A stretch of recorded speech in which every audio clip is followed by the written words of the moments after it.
Hello, today I'm going to read the next chapter of The BFG by Roald Dahl. Right, it's called The Cave.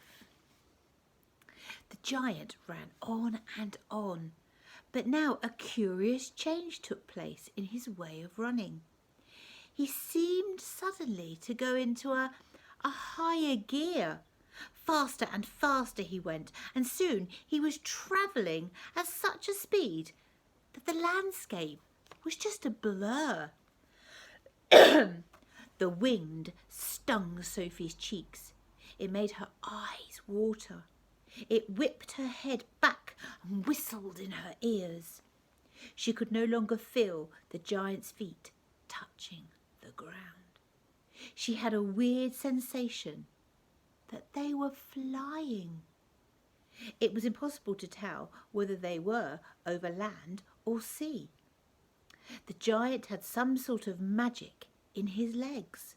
The wind rushing against Sophie's face became so strong that she had to duck down again into the blanket to prevent her head from being blown away.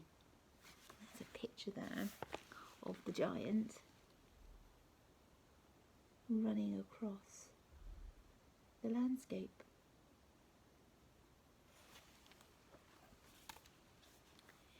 Was it really possible that they were crossing oceans? It certainly felt that way to Sophie. She crouched in the blanket and listened to the howling of the wind. It went on for what seemed hours. Then all at once the wind stopped its howling. The pace began to slow down. Sophie could feel the giant's feet pounding once again over the earth. She poked her head up out of the blanket to have a look. They were in a country of thick forests and rushing rivers. The giant had definitely slowed down and was now running more normally, although normal was a silly word to use to describe a galloping giant. He leapt over a dozen rivers. He went rattling through a great forest, then down into a valley, and up over a range of hills as bare as concrete. And soon he was galloping over a desolate wasteland that was not quite of this earth. The ground was flat and pale yellow. Great lumps of blue rock were scattered around, and dead trees stood everywhere like skeletons. The moon had long since disappeared, and now the dawn was breaking. Sophie, still peering out from the blanket, saw suddenly ahead of her a great craggy mountain. The mountain was dark blue, and all around it the sky was gushing and glistening with light. Pale bits of gold were flying amongst delicate, frosty white flakes of cloud. And over to one side, the rim of the morning sun was coming up as red as blood. Right beneath the mountain, the giant stopped. He was puffing mightily. His great chest was heaving in and out and in and out. He paused to catch his breath. Directly in front of them, lying against the side of the mountain, Sophie could see a massive round stone. It was as big as a house. The giant reached out and rolled the stone to one side as easily as if it had been a football. And now, where the stone had been, there appeared a vast black hole. The hole was so large the giant didn't even have to duck his head as he went in. He strode into the black hole, still carrying Sophie in one hand and the trumpet and the suitcase in the other. As soon as he was inside, he stopped and turned and rolled the great stone back into place, so that the entrance to his secret cave was completely hidden from the outside. Now that the entrance had been sealed, there was not a glint of light inside the cave. All was black. Sophie felt herself being lowered to the ground. Then the giant let go of the blanket completely. His footsteps moved away. Sophie sat there in the dark, shivering with fear. "He is getting ready to eat me," she told herself.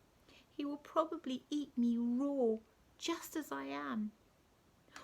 Or perhaps he'll boil me first. Or will he have me fried? He will drop me like a rasher of bacon into some gigantic frying pan, sizzling with fat." A blaze of light suddenly lit up the whole place. Sophie blinked and stared.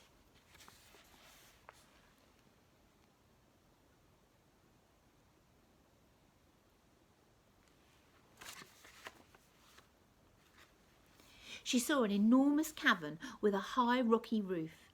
The walls on either side were lined with shelves, and on the shelves there stood row upon row of glass jars. There were jars everywhere. They were piled up in the corners, and they filled every nook and cranny of the cave. And in the middle of the floor there was a table 12 foot high and a chair to match.